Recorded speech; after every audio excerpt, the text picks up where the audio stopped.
Hey everybody, we're back. It's mechanicaltools.com for another awesome tool review. Not really a tool review today, but we're going to go over best practices.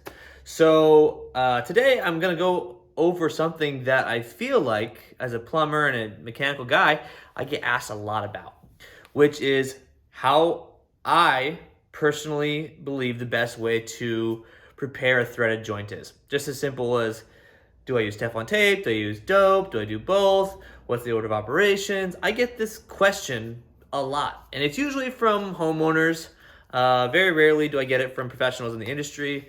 There is I've gotten some kickback on how I do it, but the way that I've done it is how it was taught to me, and I've done them all. But I feel like this way is the most bulletproof way to ensure that I pretty much never get a threaded leak and, give or take some sort of damaged threads or fitting problem, but just based on how I do it. So I got some stuff here, got some props here.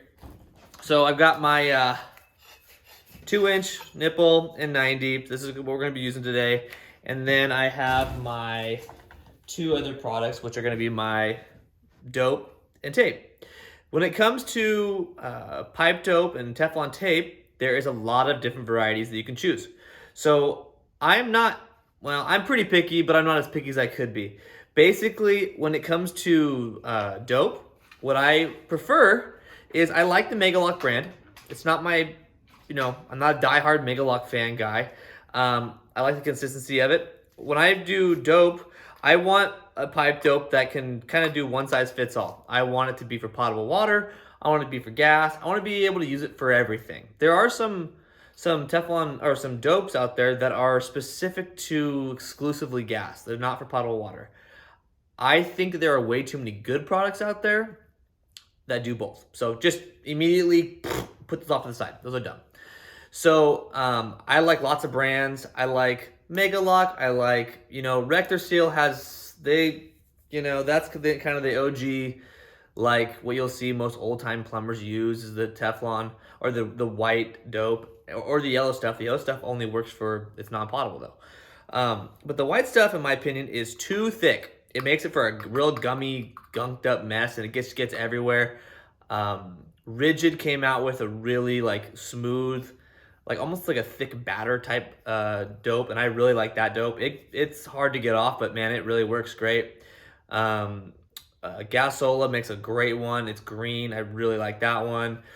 This brand, Megalock, they're gonna see, this is a Hercules brand. There's also gonna be, let's see, what brand is this? Yeah, this is gonna be the Blue Monster. They make some too. Blue Monster kind of started this whole blue phase. I don't really get the blue thing, but I use it just because that's what's readily available to me, and I think they both do a good job. So that's the best dope that I would say. Just get something that's kind of you can kind of do thin layers.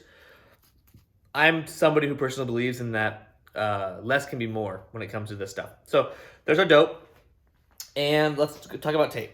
Now, tape has been something that has, in my lifetime, in my 10 years of full-time professional mechanical work, has really changed.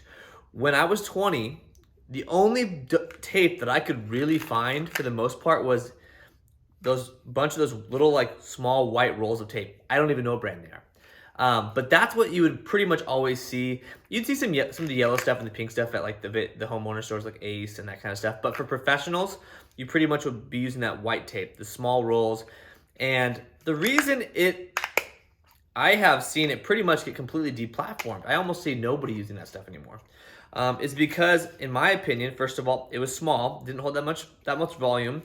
And then when it broke, when you would actually break it, it would not break like that. See how that's kind of it's not a clean break like a cut break, but it's a cleaner break. Basically, the white tape, man, it comes out in strings, and it would just be it would always peel off. It would, on the tape roll itself, you get little strands, and it was just always a nightmare, to be honest. It wasn't real well designed. So when Blue Monster, I think Blue Monster was the original guys that came out with lots of, energy behind the product. And I watched these guys kind of take over the Teflon tape world. There's lots of other ones now, but this is just the one that I like to use. I like that. I like for tape. I like Blue Monster. They make a bunch of different sizes. They make really thick stuff and really thin stuff. I like the size of it in my hand. So I would say for Teflon tape, Blue Monster, that's a good product. That's what I would use. That's what we use at our shop. I stock it here at the shop. And for me, it's a great product. So getting on to how I prepare fittings, I'm going to stick this up in my back pocket here. So when I look at when I'm preparing to do a gas line or a water line that has threads or really any kind of, threads, I'm going to first and foremost kind of look at the fittings, look at the threads, and make sure that I don't have any flat spots. And I have seen, especially with a pre-made nipple or 20 foot, 21 foot 6 of pipe, I have seen pipes that come with a flat spot and they leak. So I'm just gonna do a very quick visual glance at my threads and make sure that everything is hunky-dory. Then what I'm gonna do is, everybody has a different opinion on this. This is like one of those things. I personally, and I know this one doesn't cut it, but I personally would like to see 3 to 4 really revolutions on my dry fit. And this is generally a rule that I make for myself when I'm cutting pipe, but it also is a rule for me when I'm threading pipe because I want to know what I'm getting into. So let's see here, 1, 2, 3. It's a perfect. So this one actually is right. I thought I tested it, it was less. Maybe it's this side. But regardless, we'll run this side. So we get 3 full revolutions. That's what I want. Dry fit, we get basically, if I stick my finger in here, I'm gonna feel at least half of the threads left. And those are gonna be my torque threads, basically. So now, the way that I prepare fitting, and this goes for, I like to say this goes for all sizes. A lot of people start this protocol at 1 inch because they feel like it's overkill, but this is what I do. At all sizes for permanent use. So what I do is I call it, when I train all my guys, when a new guy comes in here who is a plumber somewhere else, I say, hey, here's how we do certain things. Here's how we operate. And I say, when we go, I immediately talk about this because I never have leaks this way, not unless it's something else, but pretty much if I follow this protocol, it's relatively bulletproof. So I call it dope, tape, dope. And I'm sure that I didn't make it up. That's just what the person who taught me called it. So it's dope, tape, dope. And it's very simple. I do dope, I do tape, and then I do more dope. Now, if you were thinking that this sounds like too much of a hassle, you're wrong. But if you're also thinking, how does all that stuff fit on there? I mean, does it just run off the threads? Well, when you do this, this is part of the reason why I want a thinner dope, because I'm gonna do light coats. So when I do dope, we are building up a system here for ultimate lubrication. That's what thread sealant is for. Although it's called thread sealant, it's really not to seal it. It is to lubricate the threads so that they get far enough into the fitting to where the taper seals itself. And so the thread sealant isn't thread sealant really. It's more like thread lubricant so the threads can seal. So I'm gonna get mine nice and evenly coated. Like that. Let's see, can you get that in there? And I can see through, it's not even above the top of the threads. All the way around. So it's just coating the deepest part of the thread, the cut threads. Now what I'm gonna do, generally speaking, in my right hand, I'm gonna almost always work with tape in my right hand. I'm going to put my finger, let's see here. I'm gonna put my finger through here, my pointing finger through the little hole, and I'm gonna use my thumb and my ring finger to pinch this. And you can use whatever fingers you want. and it's going away from me, right? And I'm gonna lay it on here like that. Let's see here, like that. And I'm going to put some pressure on it, going away from me, right? I'm making sure to, if I can miss that very first thread, I'm gonna miss it. I don't spend a lot of energy on it. And I'm gonna go try to find a tape that is really catching almost all the threads. So 2 and then 3. And then on the last, I'm gonna do 3, depending on how loose the threads are. If everything's perfect, I'm gonna do about 3 rolls. On the very last roll, I'm gonna run my tape off the back. Okay, like that. Now, I was taught this by my old boss, and nobody's ever taught me this before besides him. I've never seen anybody else do it besides him, and I think that this is a great trick. So we're gonna run it off the back, and I'll show you why in a little bit. And I'm going to take my hands very gently, make sure there's no burrs, so I don't cut myself, and I'm gonna work those threads in, especially on bigger pipe. I'm working those threads, or that tape into the threads. And this is gonna be kind of a guard against the tape just pushing off the back. I'm working that tape into the dope, so it's kind of like this one thing, right?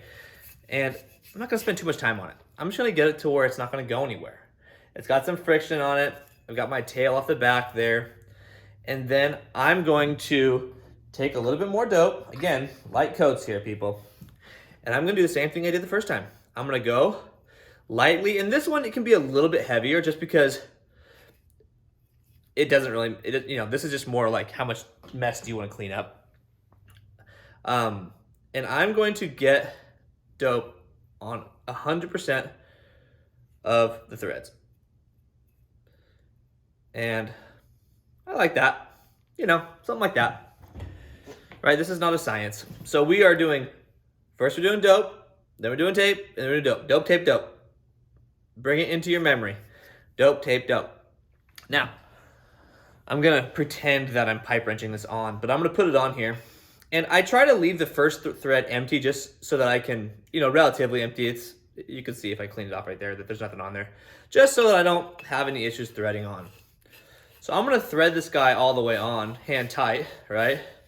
And I should be able to get farther on. Now, when you look at this, you will see, I don't know if it's focusing or not, you will see that this fitting is allowing that tape up inside there. A lot of people think it's just gonna cut it off and just push it off the back and we'll have this big lump. But if you thread this thing all the way on, it will pretty much all be absorbed into that fitting if you work that tape in and you don't do too much. If you do too much tape, it's just gonna push off the back because it can't get into that fitting.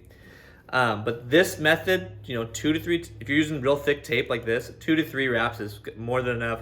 And then basically, imagine we tightened this all up, and let's say this is how it's done. And I'm not gonna do pipe wrenches or anything. But when I'm done with my fitting, after I tightened it up with my wrenches, now I'm left with this, right? Hypothetically, it's all I tightened up, which it's not, but imagine it was. Now I have this tail, and as it's sticking out of the back here, what it gives me is the opportunity for a nice clean joint. Hate dirty fittings. I always bring a rag with me when I'm doing this stuff. I wear gloves. So I take the end here, I'm gonna grab it, and I'm going to just kind of start tearing it away. And as I tear it away, it's gonna clean that joint, peeling off all that extra stuff, all that yuck that wasn't used. This is more than it would normally be, because I'm not tightening with wrenches, but this is how it looks. You have this stuff, and then you can basically peel just little pieces off, take your rag or mineral spirits or whatever you do, and you can clean this off. And then it's super easy to clean off. You're not fighting, trying to peel the tape off, and a lot of people don't worry about that stuff. I do. I like to worry about it. I want my jobs to look nice. So I'm going to clean my joints. So that is the basics of preparing a joint. Now, there are some controversies, like I said, on is this overkill for 1/2 inch? Is this overkill for 3/4? Is this overkill for 1 inch? Well, it depends on how you value your time and what happens if you have a leak. So I personally think that leaks are really expensive. we have to put everything on test, and the inspector shows up and blah blah blah. And so when I have a leak, all it does is it's like, okay, everybody stop. Let's go unthread this stuff and figure out why we have a leak. Oh, it's because somebody only did this. They didn't tighten it enough. They over tightened it, whatever. So I'm going to be eliminating as many of those factors as possible. So I like to say that this is the best way to do it from 1/2 inch to everything and up. You could start just do tape and dope. You could start with just tape and then do dope. I actually find that more difficult because Teflon tape doesn't like to stick to threads. So when I pre-dope my joint, it gives me a little more lubrication. My Teflon tape sticks perfectly, goes exactly where I want it to go. And then I put more dope on top of it. It makes this perfect joint. Now, do what you want, but for all the people that we have working for us and at the old shop that I used to work at, and pretty much everybody that I respect in the industry, I find that they do this. This is a good way to go. This is a surefire way to do it. Now, you're gonna get a lot of people that say it's too much, and it's fine if it is. But if you're looking for one system to rule them all, this is gonna be it. So we're gonna be going over some more techniques and best practices and that kind of stuff. So let me know in the comments, what else you'd like to see. I'm into doing tool reviews, and I'm into doing best practices stuff for plumbing and mechanical HVAC stuff. So thanks for stopping by. Go ahead and like and hit the subscribe button. There we go. And we'll see you guys on the next one. See you later. Bye.